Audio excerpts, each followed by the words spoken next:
All right, guys, you know me, and I'm always digging deep to find something different and new for you guys. And I got something bloody, gory, sci-fi horror-y, and yeah, it's a choose-your-own-adventure style movie. So let's get into it.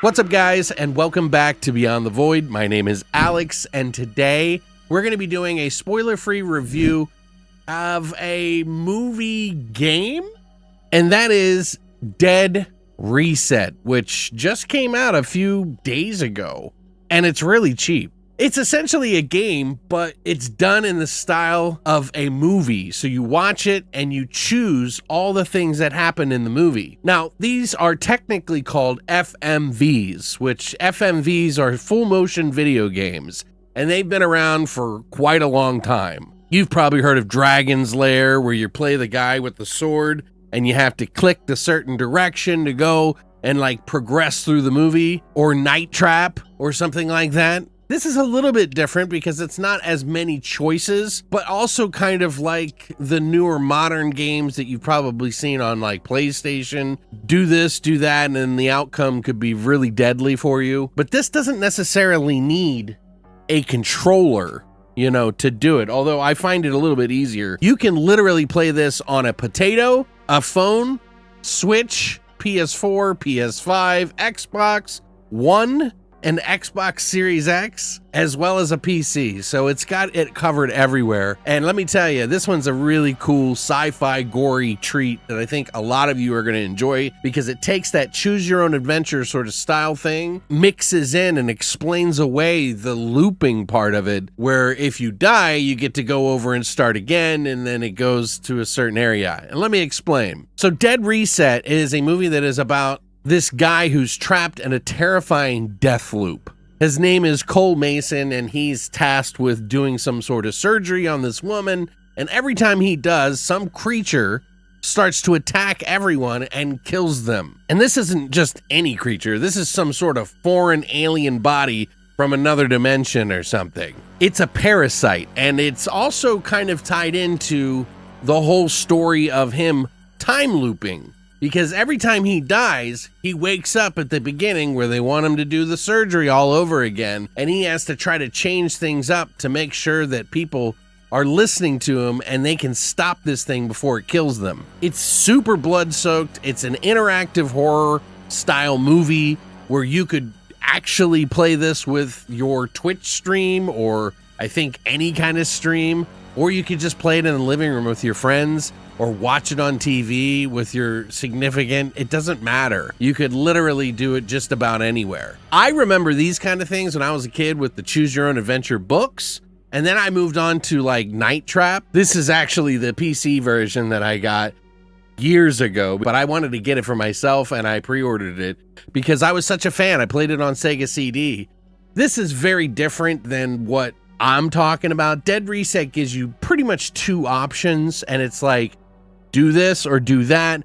And then if you do, sometimes you get killed and you have to reset and go all the way back over, but he remembers a little bit each time, so it's kind of repeating itself. And again, immersing you into the movie so that you're really kind of just along for the ride. And boy, is it gory. Like, this is definitely in this sort of 90s style sci-fi horror, right, which I loved. Practical effects that were kind of iffy but also kind of cool, and the acting was well within that sort of 90s range where it's not exactly the most believable, but I actually pretty much enjoyed a lot of the acting in this. I didn't think it was that bad. The beginning of the movie really gets started off very quickly, and it really has a nice pace to it. The movie does change depending on what you do, and you get different like choices. I think there's 359 different choices, 4 different endings, and like 6 different secret events that you can trigger. I only played it for, I don't know, about a couple hours or so, about 3 hours, and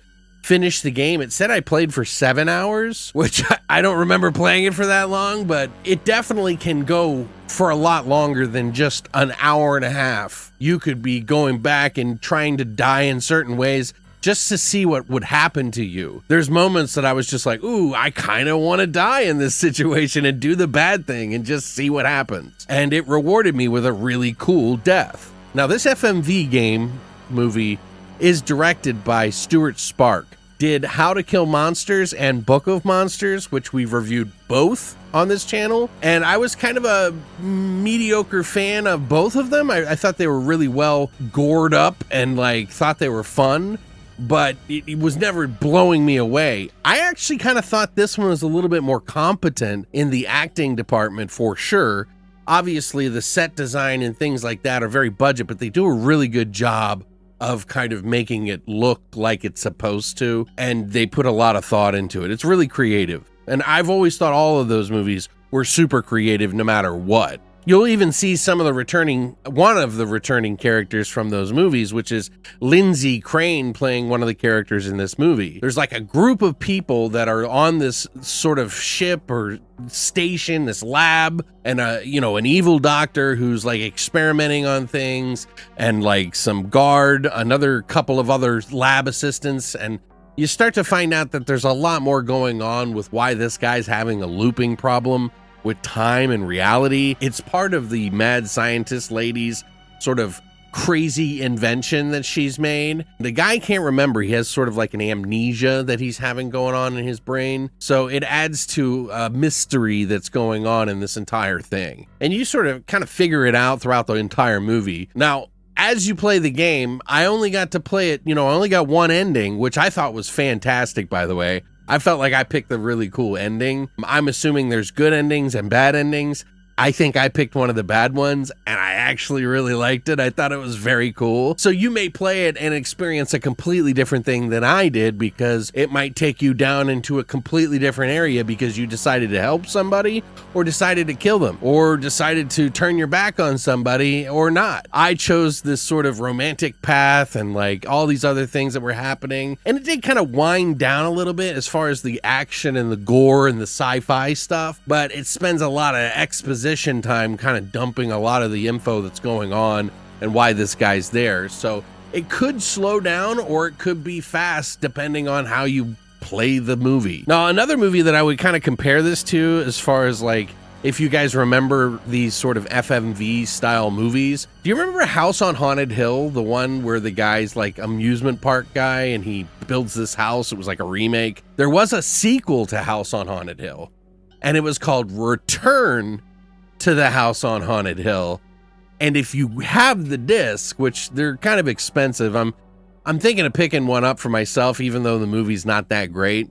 It is one of these style kind of games where you put the disc in and then choose your own adventure through the movie. I don't think it's as elaborate as the Dead Reset game that I'm talking about here. This one is much more well thought out. I can't even imagine all the different paths that they had to figure out doing it, but I definitely approve, and I definitely enjoyed my time here. And I think if you guys are looking for something that's bloody, gory, sci-fi. There's like a creature in this movie that is kind of silly, but also awesome at the same time.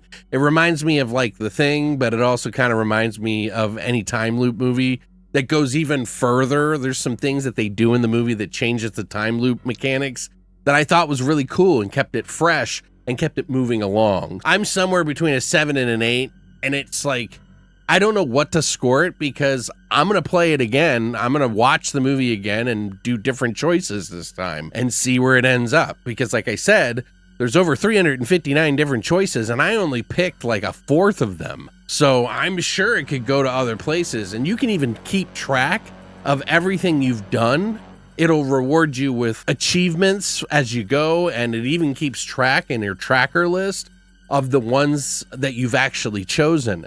And it even shows you could go different paths and do different things if you so choose. But it keeps track of it all. So if you go back to play it again and it ends a different way, well, you've watched a completely different movie. I would say that it's well within a 7 out of 10 at least. And just because I put a smile on my face, I lean to an 8. But keep your expectations low. This is a cheesy, schlocky film game. FMV that's supposed to be that way. It's supposed to have some fun to it, and I actually really enjoyed it. So you can pick it up on like Steam You can pick it up on Xbox, PlayStation, Switch, like I said, Android. I think it's on iPhone. Just look up Dead Reset. But yeah, kudos to the guys that made this. It's actually a pretty nice treat to like play something like this and really get involved with it. I've played similar things like it that are technically games that PlayStation's done a ton of these. But yeah, I would love to hear what you think about this. Let me know what you think in the comment section down below. Is this something that you would be willing to try out? But yes, thanks guys for coming by. Just wanted to share this one with you. I got another game that actually was sent to me to review that's kind of like a movie thing. So I may do more of these in the future if you like them. So check it out and see what you think. And it's only 15 bucks or even 13 bucks on some other platforms. So we're not talking a lot of money. But thanks for coming by. And as always, long live the void.